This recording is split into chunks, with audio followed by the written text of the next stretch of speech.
We're going to start off our show today a little bit different. We have a keynote speaker who is not a faculty member, who's not a physician. Claire Wineland is her name, and she is a remarkable 20-year-old young woman who lives with cystic fibrosis. She is arguably, after meeting her and talking with her, the most mature person I've ever met when it comes, she's rolling her eyes, when it comes to her perspective on life and death and living with a chronic terminal illness. She started speaking on the TEDx stage at 14 years of age, has been on multiple media outlets, CNN, etc. It took me about 2 days to unravel from conversations with her, so I can't wait for you to hear from her, and we'd love to hear your questions afterwards. So, Claire, please join us. Hello.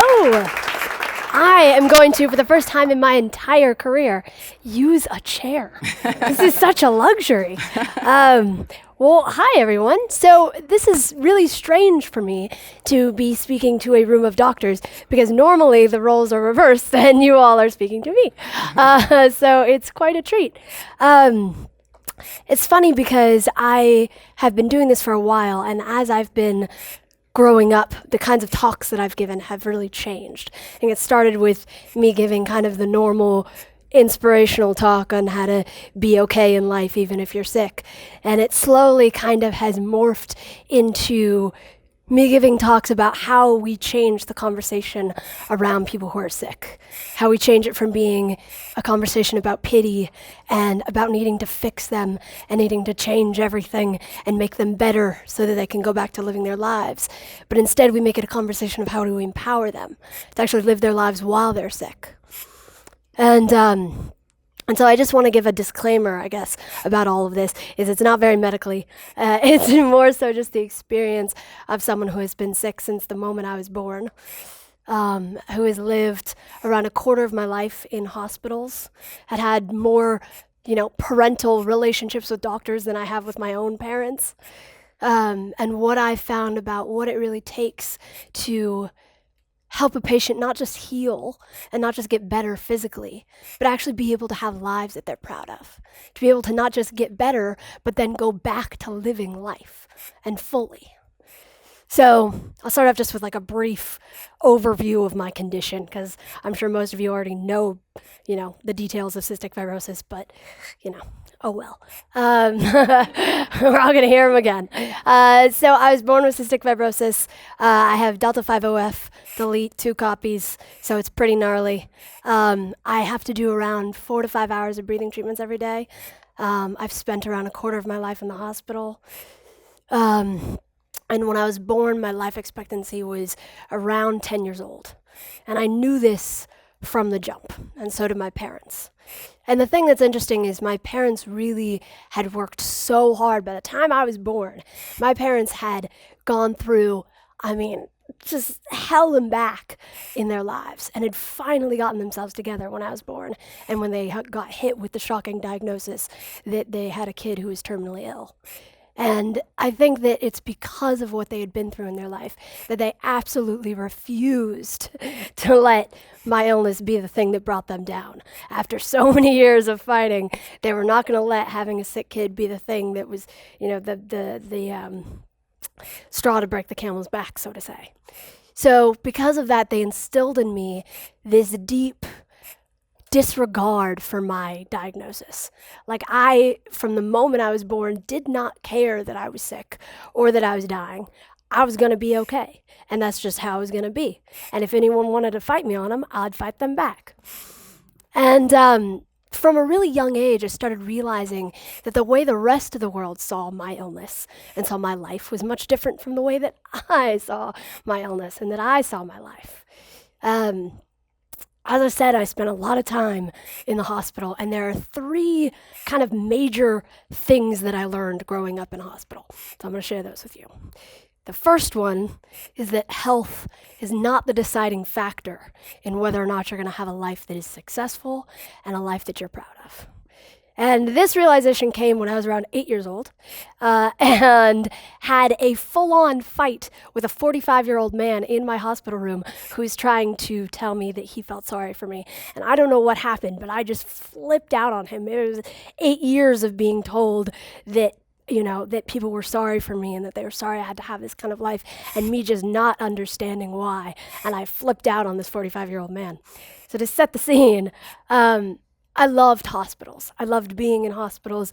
It was kind of the most fun I ever had in my life. Like, think about it when you're a kid, right? You don't want to have to go to school all the time. You don't really want to have to do anything all the time. You kind of just want to sit around and mess around and do arts and crafts and chat people up, right? So me as a kid, I loved it when I'd get to go to the hospital. It was like my escape. There was these giant dolphin statues in the middle, or in the big courtyard of the hospital that I went to, and I used to like climb on the dolphin statues and stay up there for hours, and it was like my little oasis. I'd have forts in all the medical supply cabinets where I'd use all the blankets they use for the fold-out beds and make giant forts and hide from the nurses, and everything was swell. When I was around 6 or 7, I started decorating hospital rooms, which seems like a chill thing. Like, you're like, oh, you put some like pictures on the wall. I went berserk. Like, I went and got twinkle lights. I covered every single inch of the walls with butcher paper. Every single inch.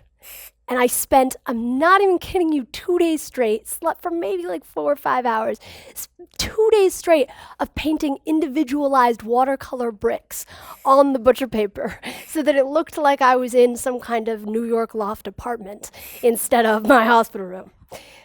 And I'd move the bed up against the wall, turn it into a couch. I'd just deck the whole thing out. I'd have lamps, twinkle lights. It wouldn't even feel like a hospital anymore. It was my little oasis. And every single time I was in the hospital, it was a different arts and crafts project. It was a different mission. I taught myself how to play piano, how to talk and speak in sign language. Started to teach myself Spanish, but I never accomplished that, sadly. I feel like that would come in use nowadays. But every single time I was in, it was a different project, it was a different mission, it was a different arts and crafts project. So this one time, it was clay. And I had terracotta clay, the walls were covered, I was covered. I don't even know how I got that covered. Like, it doesn't even make any sense. It was in my hair. And I was just having the time of my life. I was listening to Jack Johnson. I was doing my clay. I had the whole room decked out. I knew the nurses weren't going to be in for another 2 hours. It was chill. Now, my parents were both incredibly busy. My mom was a single mom and had another job. My dad had his own business. So they both were gone for a lot. And I think out of guilt, they would send their friends over to visit me. There's complete strangers that I didn't know. They didn't know me. And they'd show up at my room and they'd always have this heavy burden of guilt and grief for me. And they'd come in and they'd say, they're so sorry. They're sorry that I'm here. They're sorry that I'm living like this. And I'd sit there in my little, like, decked out hospital room with music playing in the background and my little arts and crafts and think, why does the rest of the world think that my life has to be miserable? Is there something I'm missing? Like, is my life destined to be a certain way because I'm sick? Is that how the rest of the world sees it? So there's one time I just snapped, and he came in, he said he was so sorry, and I don't know why, but I lost it, and I told him, well, what's your life look like? And I started asking him, like, well, are you happy? So 15 minutes later, turns out he's completely miserable. His wife just left him. He's just relapsed. I mean, he's like a complete mess. And so that was the first time that I had this dawning realization that maybe what I had been told is wrong. That maybe health is not a deciding factor in whether someone is going to be okay in life. Because as far as I could tell, that man was completely healthy and definitely not okay. So the second thing that I learned is that in the end, it might just be the actual fight for my health that ended up killing me. And this is because, when you spend a lot of time in the hospital and you know a lot of other people with your condition, you start to see patterns emerge in the way that they take care of themselves. And so I saw these two different extremes, right? There were the patients who did not give any shits and just never did their treatments, were completely uncompliant, would hide under the covers and not talk to any of the doctors, who pretty much was just saying a giant F you to life. And then there was the patients that were overly compliant, that were perfect with their treatments, that were perfect with their health care, that woke up every single day, took their pills, did their shots, did their treatments, and wanted so desperately to be a good patient. And I saw both of these extremes fail. I saw people who spent every single waking hour of the day focusing on their health and trying to get better. I saw them pass away before I did. And I saw them pass away without having become anything more than just a patient. I saw them pass away without having made anything in the world that they were proud of. Having spent every single, day of their life, spending a majority of that time just focusing on taking care of themselves, on getting better, for no reason. It comes to a point, I think, when you get to be around 15 or 16 where you stop really realizing why you're doing any of it, especially with cystic fibrosis. Because every single day, the amount of treatments you have to do, work you have to do increases. And yet you have a progressive illness. And so every day the work gets heavier and heavier and heavier, and yet you get sicker and sicker and sicker. And so I saw these patients who would spend their entire day, focusing on their health and doing their treatments, and it started to completely drain them of any kind of fight they had. Because why were they doing it? What was it for? Was it just so 5 years down the line they could do more treatments, take care of themselves even better than they already were? And then, of course, the other end didn't work either because they happened to die as well. So I was sitting there trying to find some kind of balance. How does one actually take care of themselves, get healthy, get better? Because I knew you had to. If I completely didn't do anything, I wouldn't be alive long enough to make anything of myself. But if I only lived for getting better, if I only lived for fixing myself, for getting healthy, then what was I actually contributing to the world? And that's when this notion formed in my brain that health in and of itself isn't important. Health, like everything, like most things, is a tool. It's a tool for you to make something of your life. If you have it, if you know how to use it, and you do use it, you can make something bigger of yourself, right? But then I was hit with this feeling of, well, then what am I doing? What's the thing that I'm supposed to be doing that's bigger than where I am now? At this point, I was around 12 years old, I'd say. And I had spent so much time laying on my bed in the hospital staring at the ceiling that I forgot what the real world was like. I didn't have, I was being taken out of school so much that I didn't have much stability. I didn't have anything to really call my own besides CF, besides the medical world. I didn't really feel like I had anything of value to give besides being a patient. And the third thing I learned was that if I wanted the world to respect me, and if I wanted to respect myself, I had to give something of value. So when I was 13, I went in for routine surgery, a fundoplication, and I got sepsis, and I didn't know for 2 days until it started to attack my lungs, and I went to full-on lung failure. So it was around 4 or 5 hours of my lungs failing and no one knowing what was going on or why my sats were dropping. And it was funny because for the first 10 minutes, I was just staring at the monitor as my sats started to go down and thinking, oh, it just must be the machine's broken. So I called in the nurse, they changed the machine. I was like, it's going to be fine now. And then I saw it's staying at 84. I'm like, maybe I'm not okay. And I remember around 3 hours in, it dawned on me that I was dying. And that this is what it felt like, and that I couldn't gain any kind of control on the situation. There was no mind over mattering it for me. My lungs were failing. And I got hit with this huge wave of grief, which is not something I had expected. As someone who had always known I was going to die young, and I always accepted that and been okay with that, I was expecting maybe some fear, maybe some hesitation, maybe to turn into a 5-year-old and cry and want my mom. But I wasn't expecting grief. And what I felt grief for wasn't the fact that I was dying. It wasn't fear about the unknown. It was none of that. I felt grief for the life I could have lived. Felt grief for life itself, for all the possibilities that it held. And I was mad at myself. I spent literally 30 minutes as my CO2 levels were rising and I slowly started to hallucinate, being thoroughly pissed at myself for waiting around for the world to tell me that I was okay even though I was sick, for waiting for someone to tell me that I was healthy enough, I was better enough, I was good enough to live a life I wanted to live. I wish that I yelled at every single person that had come into the room and said they were sorry for me, not just the one. So I made it out of the coma, surprisingly. I had a 1% chance of surviving, and I did, miraculously. They had to put me in a medically induced coma for 3 weeks in order to intubate me and put me on an oscillator, and you know the drill. And when I came out of that, everything was different. Everything had changed. I had this profound understanding that the experience I had been through, not just as a human being, but as a sick person, as a sick kid, the times that I'd spent in the hospital, the times that I'd been terrified and alone and wishing that I could be something more than just a sick person, that all of that experience meant something. That it was that experience, it was that suffering, it was that pain that actually gave me something worthwhile. It gave me something to give to the world. So as in the months I was recovering from the coma, which I couldn't even pick up a spoon, I had to learn how to walk again, it was a crazy ordeal.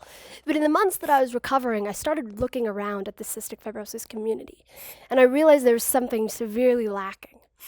There wasn't financial support for families who are going through situations that I had been through, right? So you had, kids who would get really sick with CF, be in the hospital for weeks and weeks or months and months at a time. And oftentimes, the parents were not financially stable. There was normally one parent who, had to take off work in order to take care of the kid, or if it was a single parent household, how was that parent supposed to go to work and still be there for the kid in the hospital? So in those months that I was recovering from the coma, I founded the Claire's Place Foundation, which is a nonprofit that provides grants and any kind of financial or emotional support needed to families who are dealing with cystic fibrosis. So we pay for rent, car payments, travel expenses, whatever needs coverage when the kids are very sick and in extended hospital stays. And when this started out, it was just kind of a crazy dream. It was a notion that maybe I could give back something, that maybe my experience of being sick had something, valuable in it. Flash forward 7 years, and the foundation is now doing incredibly well. And in the first 2 years of actually having built the foundation by myself, with my mom in our back room, knowing nothing about nonprofits or business, I was 13 years old, right? Trying to run a nonprofit. And I was determined, not because I wanted to, not because I thought that the foundation was going to change the entire world or there was some grandiose, hugely important thing, but because I knew that if I was going to spend the rest of my life doing treatments and taking care of myself, I needed to also be something of value to the world. I needed to be giving. And that was the only way I was going to be able to take care of myself. So, again, flash forward all these years, I am now able to travel the world and do public speaking. I have my own apartment, which is crazy for a 20-year-old with a full-time load of treatments and sickness and all of that. I run my own nonprofit. I get to be the person that I wanted to be when I was a kid. I get to be free. I get to be my own person. I get to be someone of value, someone who's contributing to the world. And none of that is in spite of being sick.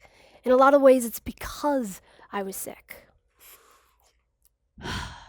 So why does any of this matter, really, to you? Because it's just an inspirational story. If you look at it one way, it's just, oh, great, sweet, she grew up, she, learned all that, she did something good for the community. Awesome, everyone give back, and then we can all go home and forget about it. But I think that there's more to it than just that. I think that if we look at this story as kind of a way to change the way we treat patients and change the way we talk about patients, if we can change the conversation from being about pity to being about empowerment, how do we make it so that someone who is born with a chronic illness, someone who is going to be sick, who might always be sick, who might die sick, can still live lives that they are proud of? How do we teach kids who are sick, teach people who are sick in general, to not feel ashamed of their illness or their experience of life, but to learn from it and to make something from it. And I think, as many of as good experiences I've had in the hospital but because I've had the wide spectrum of experience of being sick. I've had the beautiful moments with doctors and the times where I love the hospital and I love the nurses and everyone's my family. And then I've had the times where people are just so incredibly off the mark of being a doctor and just make me feel like I never want to wake up again or do treatments ever again. And what's really made the difference is the fact that the doctors who actually were there to make me better and who are coming at it from a place of, I want you to get better so that you can have a life to live, so that you can give something to the world. And it wasn't just a matter of fixing someone just for the sake of fixing them. And that's what made a huge difference to me. So as I've been doing all this nonprofit stuff, and for some reason, without even trying to, got submerged into the world of nonprofits, I started learning a lot about NGOs overseas, and in countries that were impoverished and that needed help, and I learned kind of about what happened in Haiti, which, bear with me, this has a point. I'm not just going totally off tangent here. But what happened in Haiti is when they were going through, really hard financial time and there's huge poverty, we decided it would be a good idea to give them boatloads of rice, literally just overflow their entire economy with rice in order to, help them out, to give them something, to give them some kind of support. But what ended up happening to all the people who were actual rice farmers there is they lost all their jobs, and a majority of the people in Haiti were rice farmers. Their entire market collapsed. And all of a sudden, the people that were impoverished now had nothing to give. They had no rice to sell. They had nothing to contribute. They were just pity cases. They were just people who were accepting other people's handouts. And what I think is so interesting about this is that you can take that exact same analogy to people who are sick.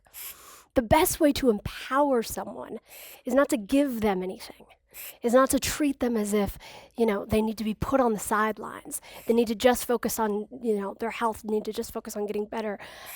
The best way to empower someone is to encourage them to give something to the world, to demand something of patients, to expect something of patients, not just to get better, but to be full human beings, capable human beings. Because I think the biggest thing that we're not taught in our world is that capability and being able to give something of value to the world is really what the human journey is all about. And before I'm a sick person, before I'm, a woman, before I'm any of the categories that we throw on people, I'm just a human. And every single human being is trying to find what it is they're supposed to be giving to the world. And to rob that from people who are sick, to tell them that they don't have anything to give besides just getting better. It's the quickest way to make it so that they will never get better. And that is coming from a lot of personal experience with the matter. So I think if there's any sort of takeaway from my experience, it's that we need to teach patients and, in a way, ourselves, how to stop fighting against everything. Because there's always going to be things to fight against. There's always going to be things to fix and to cure and to change, right? If we're not fighting against illness, if we're not fighting against disease, if we're not fighting against poverty, if we're not fighting against just loneliness, like the basic innate loneliness of being a human being, or the great kind of sadness that comes with being a human being, if we're not fighting against all of that, then we're inevitably going to have to fight against death. And the crazy thing is we're going to lose that battle. So it doesn't matter if we win everything else. There's always going to be this great big elephant in the room that it doesn't matter what we do. In the end, we are going to lose. And how do you go forwards with that notion? Because I've known that ever since I was a kid.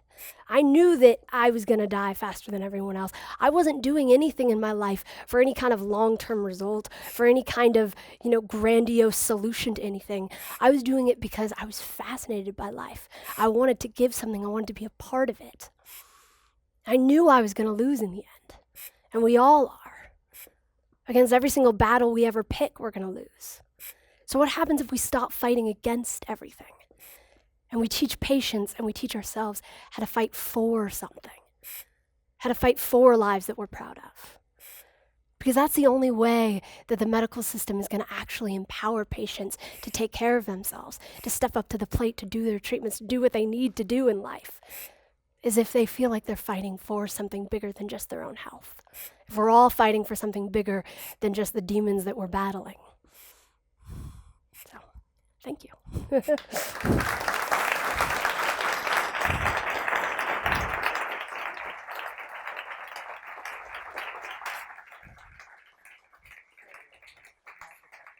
I have no idea how long that was. That could have been way shorter or way longer than I meant for it to be. Who knows? Remarkable. I mean, I think one of my favorite stories Claire was telling us beforehand was she was 6 years old on one of her hospitalizations and both of her parents were gone. Oh, yeah. Tell them and Yeah. she like learned medicine within a year. Like Yeah. she learned the textbooks, the lingo, started rounding with Sure. the team on herself. Sure. Yeah. So, yeah, I was around 6 or 7 years old, and there was just kind of this huge, I was starting to feel incredibly powerless in life because I had all these doctors and nurses and x-ray techs and respiratory therapists and all of these people who knew an entire world I didn't know. And I was by myself in the hospital, and I was scared because I was a kid, you know, and I remember there was this one medical procedure I had to go into the next day. I believe it was a bronchoscopy or something, and I didn't understand it, and people were trying to explain it to me, but like I didn't feel like I was on their level. And so it was over the course of like, I think it was really over the course of like a few days, I just decided that if I was going to be respected in the medical system, I was going to have to A, know my shit, and B, be able to talk like an adult, be able to actually get on their level and, you know, and show that I cared about the life that I was living, right? So it pretty much was just me bugging the crap out of everyone, like literally asking every single nurse that came in a million questions about everything, reading everything I possibly could. Anytime a medication was prescribed to me, I learned every single detail in it. And over the course of a few months, I knew everything. I knew every single drug I was on, the dosage, the side effects. It became like this weird game where the doctors would come in and like quiz me, you know. And anytime there was, you know, there was new people on the team, anytime there's, you know, anytime the residents would like bring the newbies around, they would be like, let's go and like, you know, test you out against Claire. And so, you know, so it became one of my biggest kind of pride and joys in life. But it also was something that was a huge kind of shift in the way that I viewed hospitals and medical life, you know, because the moment I knew what was going on, the moment I understood the language, I understood, you know, how to actually show up and talk like an adult, I started to become kind of like a schmoozer. Like, you know, like I'd go down for surgery and he'd be like, hey, Bob, how's the kids? You know, like I got in to get like an operation done and chatting everyone up, and I made people care about me. And I made people care about me because I was innately pretty lonely, but like I made them care about me on more than just a patient level, but on like a human level. And that changed so much of my relationship to doctors and nurses in the hospitals, because all of a sudden it was in my own hands and I could then maneuver the situation. I could make it what I want. It kind of became a tool for me. It wasn't something that was happening to me. It was something that I was participating in, that I was a part of the whole team. And I think that's what's really remarkable. My 6-year-old still can't tie his shoes. I don't think I could tie my shoes either in his regard. But I think the key point is it forced you, well, you took the option of really owning everything, not just your life, but your care. I mean, what 6-year-old is like talking to residents and attendings, telling them about their management and disagreeing about whatever medications and treatments and surgeries they're going to get. It's truly remarkable. Does anyone have questions for Claire? She's very open. Anyone? No? All right. Good. Is that a good thing or a bad thing? I don't know. I mean, I think what's powerful about her message is that it certainly changes our perspective as physicians and clinicians who are always focused on getting people better. Claire's perspective on life and living with this progressive terminal illness really is applicable to any patient who lives with a chronic illness, whether it's diabetes, cancer, any other, you know, patient population, that we deal with. And it's really eye-opening. You know, we take this oath to like make people better, but it's not always about the end point. It's really about the journey. And so thank you so much for reminding us of why we're doing what we're doing. Thank you for sharing your story. Very powerful. It was fun.